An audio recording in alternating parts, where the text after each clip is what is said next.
ओम शांति। आज 14 जुलाई 2026 के बाबा के अनमोल मधुर महावाक्य सुनेंगे। आज की मुरली से पहले गीत बजा है, रात के राही थक मत जाना, सुबह की मंजिल दूर नहीं। और उसी पर बाबा ने बहुत सुंदर महावाक्य स्पष्ट किए हैं। रात कौन सी है, राही कौन है और थकावट किस में होती है। बाबा कहते ये कलयुगी अज्ञानता की अंधियारी रात है, जहां मनुष्य खूब भक्ति करते हैं, परंतु राही जो आत्मा है भक्ति करते करते भी थक गई है। तभी तो पुकारते हैं उस परमात्मा को कि आकर हमारी थकावट मिटाओ। थकावट किस बात से होती है? तो बाबा कहते जब बच्चे देह अभिमान के वश हो जाते हैं तो देह अभिमान ही थकाता है। इसलिए बाबा कहते बच्चे देही अभिमानी बनो। देह अभिमान खाली थकाता नहीं है, बाबा कहते कभी कभी बहुत बर्बाद कर देता है। ये देह अभिमान का उल्टा नशा व्यक्ति को गिराता है। इसलिए बाबा बच्चों को बार बार कहते हैं बच्चे देही अभिमानी बनेंगे तो बाप को सहजता से याद कर सकेंगे, और याद से ही सच्ची कमाई होती है। तो सुनते हैं आज के बाबा के अनमोल मधुर महावाक्य। ओम शांति। मीठे बच्चे, याद की यात्रा में कभी थकना नहीं है। देह अभिमान के तूफान थकाते हैं। देही अभिमानी बनो तो थक दूर हो जाएगी। आज की मुरली से प्रश्न है, कौन सा संस्कार 21 जन्म की श्रेष्ठ तकदीर को बिगाड़ने वाला है? उत्तर है, अगर किसी में रूठने का संस्कार है, देह अभिमान ही तो रूठाता भी है, तो बाबा कहते अगर किसी में रूठने के संस्कार है, बाप से व पढ़ाई से रूठ जाते हैं, तो 21 जन्म की तकदीर बिगड़ जाती है। 21 जन्मों की तकदीर बिगड़ जाती है। इसलिए बाबा कहते मीठे बच्चे, देह अभिमान के वश कभी भी उल्टा नशा नहीं चढ़ना चाहिए कि मैंने इतनों को समझाया, इतनी मदद की, देखो बाबा कितनी बड़ी अथॉरिटी, फिर भी कितना निरहंकारी। इसलिए सी फादर, कितना सुंदर तरीके से बाबा समझाते, शिव बाबा इतनी बड़ी अथॉरिटी फिर भी कितना निरहंकारी है, इसलिए सी फादर फॉलो फादर। आज की मुरली से पहले गीत बजा है, रात के राही थक मत जाना, सुबह की मंजिल दूर नहीं। ओम शांति। मीठे मीठे सिक्के बच्चों ने गीत सुना, और जो योग युक्त सर्विसेबल बच्चे हैं वह इसका अर्थ झट समझ लेते हैं। क्या समझते हैं? हम रात के राही, अर्थात हम ब्राह्मणों की अब रात पूरी हुई है। कलयुगी अज्ञानता के अंधियारी रात पूरी हुई है। भक्ति मार्ग को रात कहा जाता है। क्यों? क्योंकि अंधियारी रात में तो लोग भक्ति करते हैं, भगवान को पुकारते हैं। आधा कल्प रात का पूरा होता है, हद का भी दिन और रात है, या फिर ब्राह्मणों का आधा कल्प दिन और आधा कल्प रात होती है। इस समय जबकि बाप आते हैं तो अंधियारा है, प्रभात होने का पहला पूर है। संगम युग को बाबा ने कहा प्रभात होने का पहला पूर है, सवेरा हो रहा है। बच्चे जानते हैं।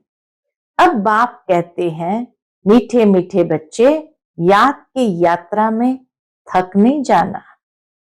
जैसे जिस्मानी यात्रा होती है, आगे पैदल जाते थे, बहुत धीरे धीरे बीच बीच में मंजिल बनी रहती है, मालूम रहता है हमको फलानी फलानी मंजिल पर ठहरना है।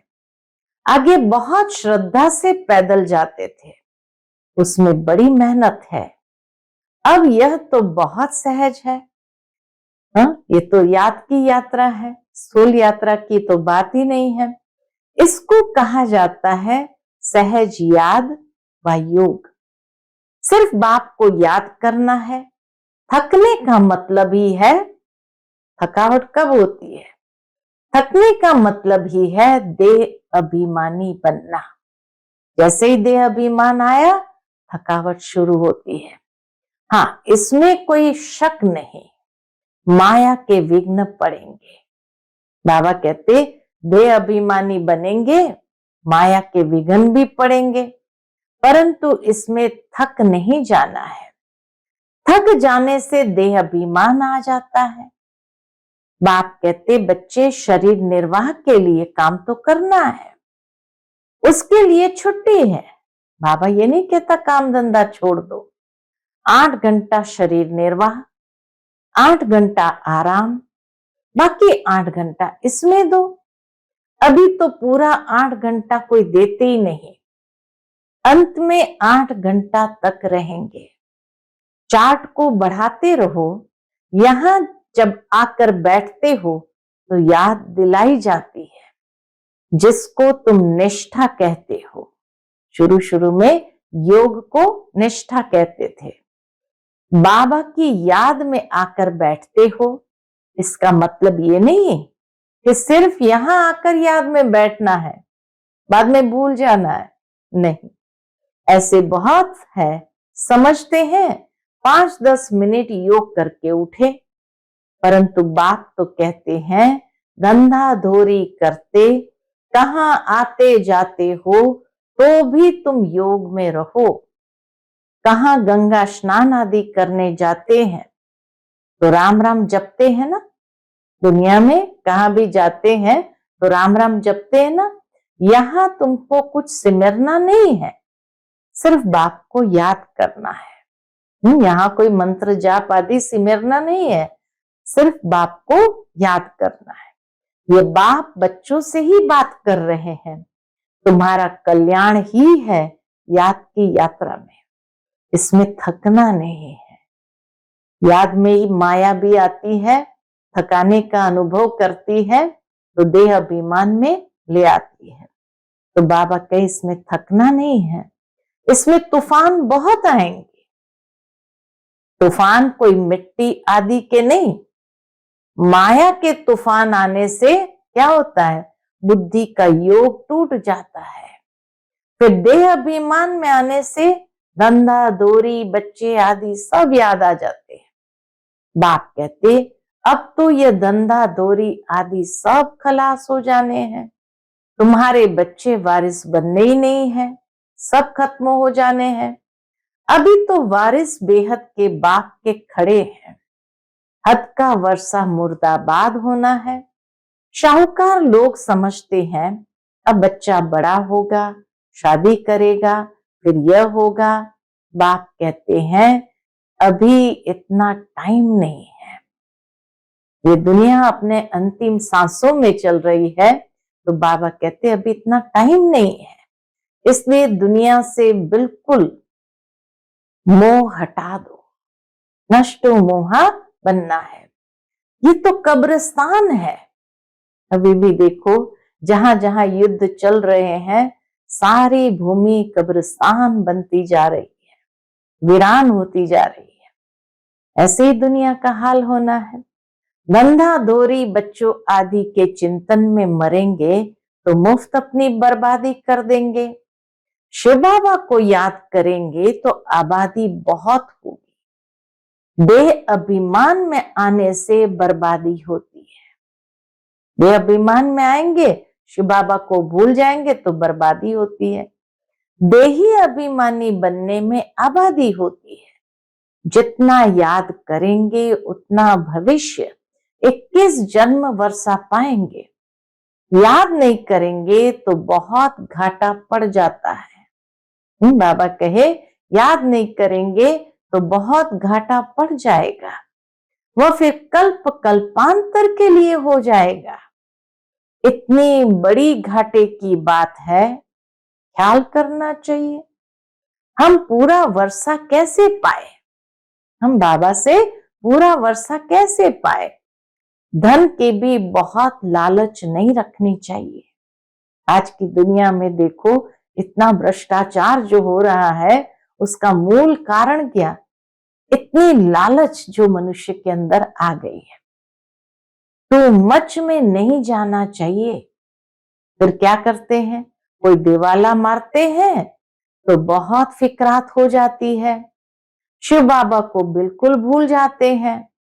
फिर क्या दोष देते हैं, फिर दोष रखते हैं कि ज्ञान में आए तब दिवाला मारा है, बीमार हो पड़े हैं। बाबा ने बहुत सुंदर बात बताई है, ये कभी नहीं समझना चाहिए कि बीमारी आदि होती है, यह तो कर्म भोग है। बाबा कहते ये नहीं समझना चाहिए बीमारी आदि होती है, ये तो कर्म भोग है। बाबा कहते नहीं, देखो बाबा कितना पॉजिटिव हमें बनाते हैं। कर्म भोग समझेंगे तो दुखी होंगे, कौन से मैंने ऐसे कर्म किए जो ये भोगना आए। बाबा कहते अच्छा है, विकर्म विनाश हो जाएंगे। अगर बीमारी आदि आई तो ये भी विकर्म विनाश करने का एक तरीका है। बाबा कहते धर्मराज के डंडे खाने से तो बीमारी अच्छी है ना। धर्मराज के डंडे खाए और विकर्म विनाश हो, उससे तो बीमारी से अगर हिसाब चुकतू होता है तो अच्छी बात है। कर्म भोग चुकतू करना है, यह तो महारोगी शरीर है। 5 तत्व है ही तमो प्रधान, तो महारोगी शरीर है। कितनी संभाल की जाती है, चलते चलते खड़े हो जाते हैं, हार्ट फेल हो जाते हैं। ऐसी पुरानी दुनिया को तो बुद्धि से एकदम भूल जाना चाहिए। बच्चे देखते हैं बाप नया घर बना रहे हैं तो पुराने से एकदम दिल हट जाती है। कहते हैं बाबा जल्दी से मकान बनाओ। स्कूल में भी अगर कोई पिता मकान बना रहे हैं तो पुराने से एकदम दिल हट जाती है, और क्या कहते हैं पिता को, जल्दी से मकान बनाओ, पुराने मकान में तकलीफ बहुत है। तुम भी जानते हो ये पुरानी दुनिया तो बहुत गंदी है। तुम्हारा यह है बेहद का सन्यास। वह सन्यास करते हैं घर बार का, उसको हद का सन्यास कहा जाता है। तुम सन्यास करते हैं विकारों का। कितना अंतर है, वो घर बार का सन्यास करते, तुम विकारों का सन्यास करते। बाप कहते देह सहित देख के जो भी तुम्हारे संबंध है सबको तोड़ मां में कम याद करो। यह दुनिया जो इन आंखों से देखते हो इनको भूल जाओ। अभी तुम्हारी बुद्धि जानती है हम स्वर्ग की राजधानी के लिए पुरुषार्थ कर रहे हैं। ज्ञान का तीसरा नेत्र मिला है, ये सब कब्रिस्तान हो जाना है, इससे प्यार नहीं रखना है। आजकल मनुष्य के पास पैसे बहुत है तो विकार भी तेज हो गए हैं। काम विकार कितना तेज है, काम बिगर रह नहीं सकते हैं। 4-5 वर्ष पवित्र रह फिर लिखते हैं, बाबा के पास भी आएंगे, 4-5 वर्ष पवित्र रह फिर लिखते हैं, बाबा आज इनको भूत लगा, काला मुंह कर दिया, कितना धक्का खाया, एकदम 5 मंजिल से गिरे। बाबा कहते एकदम 5 मंजिल से गिरे। पहले पहले है देह अभिमान, ऊपर से गिरा, ठक पुर्जा पुर्जा हो गया। बाबा कहते देह अभिमान में आकर के ऊपर से गिरा, ठक पुर्जा पुर्जा हो गया, खलास, हड़बुड़ बिल्कुल ही टूट जाते हैं। फिर पुरुषार्थ करने में टाइम लगता है। यह है सबसे बड़ी चोट। काम की चोट को बाबा कहते सबसे बड़ी चोट। इसलिए बाबा कहते काम महाशत्रु है। विकार को ही पतितपना कहा जाता है। कहते हैं बाबा हमको पतित से पावन बनाओ। भारत में ही संपूर्ण निर्विकारी थे ना, भारत ही निर्विकारी था, अब भारत विकारी है। संपूर्ण निर्विकारी सूर्यवंशी को कहेंगे। संपूर्ण निर्विकारी है सूर्यवंशी। बल रामचंद्र के राज्य में भी विकार की बात नहीं रहती, परंतु कला तो कम हो जाती है। 2 कला कम हो गई, 14 कलाधारी बने। 1250 वर्ष कम हो गए तो वह दुनिया की ताकत तो कम हुई ना, थोड़ी सी कम हुई ना। इसीलिए उनको सतो प्रधान फिर सतो कहा जाता है। सतयुग को सतो प्रधान, त्रेता को सतो कहा जाता है। तुम चाहते हो हम मम्मा बाबा को फॉलो कर सूर्यवंशी महाराजा महारानी बने, इसमें तकलीफ व खर्चे आदि की तो बात ही नहीं है। इसमें मुख से कुछ बोलना भी नहीं है, सिर्फ याद करना है। इसको ही सहज योग कहा जाता है। इसमें बड़ी मेहनत चाहिए। बाबा के आगे तो सब महारथी है, इसमें योग पूरा चाहिए तब कुछ तीर लगे। योग जब पूरा होगा तब बाबा कहे तीर लगे। योग बल है ना, योग की बहुत कमी है। बाबा जानते हैं बच्चों में योग की बहुत कमी है। विघ्न भी योग में बहुत पड़ते हैं। बेहद का बाप मीठे मीठे बच्चों को बैठ समझाते हैं। क्या समझाते हैं? बच्चे, बाप से व पढ़ाई से कभी रूठना नहीं है। देह अभिमान ही मनुष्य को ऐसा बना देते जो रूठ जाते। रूठेंगे तो 21 जन्म तकदीर से रूठेंगे। बड़े अच्छे अच्छे बच्चे भी रूठ पड़ते हैं। बाबा को तरस आता है, बड़े अच्छे अच्छे बच्चे भी रूठ पड़ते हैं। नशा चढ़ जाता है देह अभिमान का। मैंने इतनों को समझाया है, देह अहंकार आने से गिर पड़ते हैं। इसमें अहंकार नहीं आना चाहिए। शिव बाबा को कोई अहंकार है? बाबा पूछते, शिव बाबा को कोई अहंकार है? कितना निरहंकारी है, और है भी कितनी बड़ी अथॉरिटी। कहते भी है मैं साधारण तन में साधारण घर में आता हूं, शाहूकार के घर में थोड़ी आता हूं। तो अब बच्चों को जागना है। बाबा युक्ति तो बड़ी अच्छी बतलाते रहते हैं, तुम बच्चों की ही देरी है। ड्रामा अनुसार अजुन अवस्थाएं जोर नहीं भरी है, आगे चल जोर भरेगी। हम गवर्नमेंट को इत्तला करते हैं कि इतने इतने वर्षों में स्वर्ग की स्थापना हो जाएगी। यह अखबार आदि में मनुष्य पढ़ेंगे तो आकर तुमसे पूछेंगे, थोड़े वर्ष के अंदर स्थापना होगी तो विनाश भी जरूर होगा। ढेर आएंगे। ये प्रॉपर्टी आदि थोड़े समय के लिए है। इस प्रॉपर्टी को तुम कोई प्रॉपर्टी थोड़ी समझते हैं। बाबा कहते इस प्रॉपर्टी को तुम कोई प्रॉपर्टी थोड़ी समझते हो। तुम जानते हो यह तो थोड़े रोज के लिए है। ये मकान आदि रहने के लिए बनाए हैं, क्योंकि मधुबन में बहुत बच्चे आते हैं रिफ्रेश होने के लिए।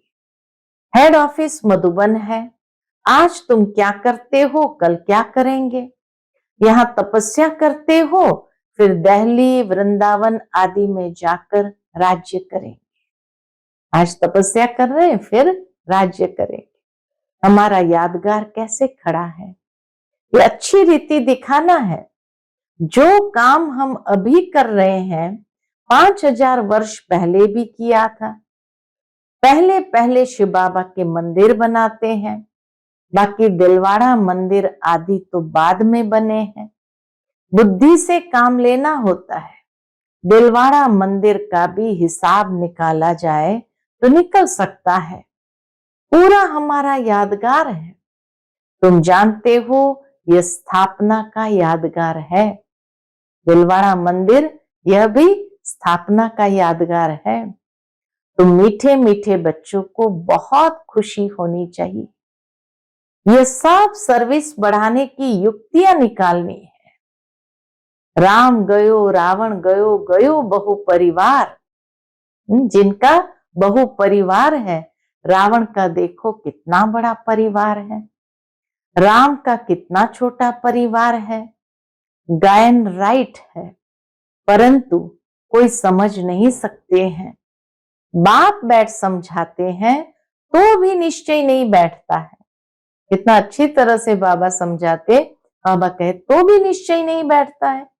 शरीर निर्वाह अर्थ भी कर्म तुमको जरूर करना है। हाँ, जो सर्विसेबल बच्चे हैं पांडव, वह तो गवर्नमेंट से पालना ले सकते हैं। जो सर्विसेबल बच्चे हैं पांडव, वह तो गवर्नमेंट से पालना ले सकते हैं। उनकी सारी संभाल हमको करनी पड़े। अवस्था बच्चों की ऐसी होनी चाहिए, बाबा की याद में इस दुनिया का सब कुछ भुलाना है। याद की यात्रा में जो पक्का मस्त रहेगा, उनकी अवस्था भी बहुत मजबूत होगी। जैसे कि शिव बाबा की याद में रहे तुम शरीर छोड़ते हो, अवस्था इतनी मजबूत मस्त होंगी तो बाबा कहे शिव बाबा की याद में रहे तुम शरीर छोड़ते हो।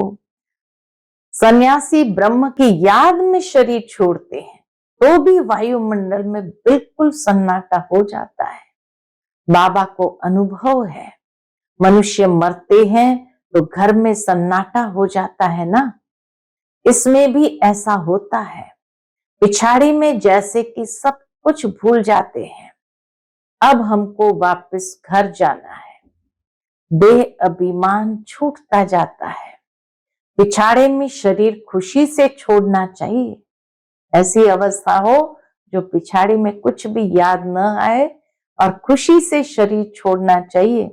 हर्षित मुख, बस हम कहाँ जा रहे हैं। ऐसी अवस्था जब होगी तब विजयी माला में पिरोने लायक बनेंगे। तुम्हारे में शांति की करंट है। कोई भी आते हैं तो कहते हैं यहाँ शांति बहुत है। मधुबन में आते हैं, कहते यहाँ शांति बहुत है। यह है रियल शांति। आत्मा शरीर से डिटैच हो जाती है।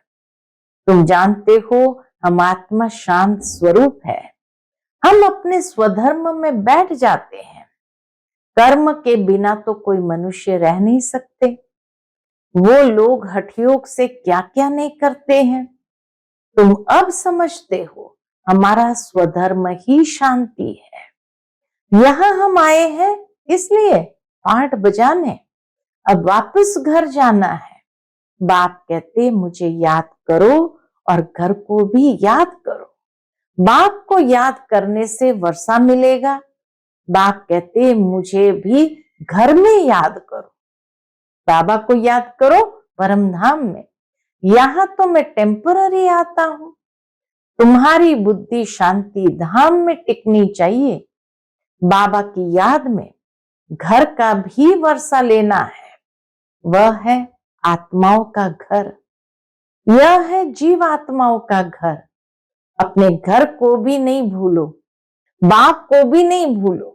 बाप को याद करने से ही पवित्र बन घर चले जाएंगे। ज्ञान को धारण करने से फिर राजाई करने आएंगे नई दुनिया में। याद करने से आत्मा पवित्र बन जाएंगी, घर जाएंगी। और ज्ञान को धारण करने से फिर राजाई करने आएंगे नई दुनिया में। जितना हो सके औरों को रास्ता बताते जाओ। Always see father. रास्ता बताओ, बस देखना है। किसको देखना है? एक बाप को देखना है। तुम जानते हो बाप ने क्या किया? सब कुछ माताओं को दे दिया। उसने ही डायरेक्शन दिया कि सब कुछ माताओं की सर्विस में लगाओ। शिव बाबा ने ब्रह्मा बाबा को कहा सब कुछ माताओं की सर्विस में लगाओ। एक को देख दूसरे ने फॉलो किया, स्वाहा हो गए। शुरू शुरू में बहुत परिवार स्वाहा हुए, परंतु फिर जब टिक भी सके ना, ड्रामा अनुसार भट्ठी भी बननी थी। पाकिस्तान हिंदुस्तान हुआ, तुम्हारी भट्ठी पहले शुरू हुई पाकिस्तान में। तुमने नदी को क्रॉस किया। शास्त्रों में तो क्या क्या बातें लिख दी है, प्रैक्टिकल में तो अब तुम सुनते हो ना, फिर कल्प बाद तुम ही सुनेंगे। अब बाप कहते हैं hear no evil see no evil, धंधा आदि भल करो परंतु हियर नो इविल, बुरी बातें सुनो नहीं। बाप कहते हर बात में श्री मत लो। बाबा इस हालत में हम क्या करें? तो बाबा सब बता देंगे। कोई भी बात पूछनी हो तो तुम बाबा के पास आओ। तुम डरते क्यों हो? कदम कदम पर पूछना है। अभी भी अमृत वेले बाबा से पूछ सकते हैं। ये नहीं समझना है अब तो साकार में बाबा है ही नहीं, अब किसको पूछे। बाबा कहते अमृत वेले तुम बाबा से सच्ची दिल से जो पूछेंगे बाबा उत्तर देंगे। नहीं कैच हुआ तो मुरली में भी किसी न किसी प्रकार से उत्तर मिल जाते हैं। श्रीमत पर चलने से कदम कदम में पदम है। तुम्हारा सेकंड बाय सेकंड जो पास होता है उसमें पदम है। तो कितनी कमाई हो रही है। अच्छा, मीठे मीठे सिकेलदे बच्चों प्रति माता पिता बाप दादा का याद प्यार और गुड मॉर्निंग। रूहानी बाप की रूहानी बच्चों को नमस्ते। हम सभी रूहानी बच्चों की रूहानी माता पिता बाप दादा को याद प्यार, गुड मॉर्निंग और नमस्ते नमस्ते। शुक्रिया बाबा, शुक्रिया। आज की मुरली से धारणा के लिए मुख्य सार है। पहली पॉइंट, विजय माला में पिरोने के लिए इस शरीर से डिटैच होने का पूरा पूरा पुरुषार्थ करना है। देह अभिमान को छोड़ते जाना है। इस दुनिया को बुद्धि से भूलना है। दूसरी पॉइंट, तो मच धन के लालच में नहीं जाना है। बाप की याद के सिवाय दूसरा कोई चिंतन न रहे। कभी भी बाप से व पढ़ाई से रूठना नहीं है। आज का बाप दादा का मधुर वरदान हम बच्चों के प्रति है। मालिकपन की स्मृति द्वारा हाईएस्ट अथॉरिटी का अनुभव करने वाले कंबाइंड रूपधारी भव। मालिकपन की स्मृति द्वारा हाईएस्ट अथॉरिटी का अनुभव करने वाले कंबाइंड स्वरूपधारी भव। कंबाइंड स्वरूपधारी भव। पहले अपने शरीर और आत्मा के कंबाइंड रूप को स्मृति में रखो। शरीर रचना है, आत्मा रचता है। इससे मालिकपन स्वतः स्मृति में रहेगा। मालिकपन की स्मृति से स्वयं को हाईएस्ट अथॉरिटी अनुभव करेंगे। शरीर को चलाने वाले होंगे। दूसरा, बाप और बच्चा शिव शक्ति के कंबाइंड स्वरूप की स्मृति से माया के विघ्नों को अथॉरिटी से पार कर लेंगे। अथॉरिटी से पार कर लेंगे। आज का स्लोगन है, विस्तार को सेकंड में समाकर ज्ञान के सार का अनुभव करो और कराओ। विस्तार को सेकंड में समाकर ज्ञान के सार का अनुभव करो और कराओ। आज का व्यक्त इशारा है, ज्वाला स्वरूप स्थिति में रह शक्तिशाली याद का अनुभव करो। उसके अंतर्गत बाबा कहते, पाप कटेश्वर व पाप हरनी तब बन सकते हो जब याद ज्वाला स्वरूप होगी। इस याद द्वारा अनेक आत्माओं की निर्बलता दूर होगी। इसके लिए हर सेकंड, हर श्वास बाप और आप कंबाइंड होकर रहो। कोई भी समय साधारण याद न हो। स्नेह और शक्ति दोनों रूप कंबाइंड हो। स्नेह और शक्ति दोनों रूप कंबाइंड हो। अच्छा, ओम शांति।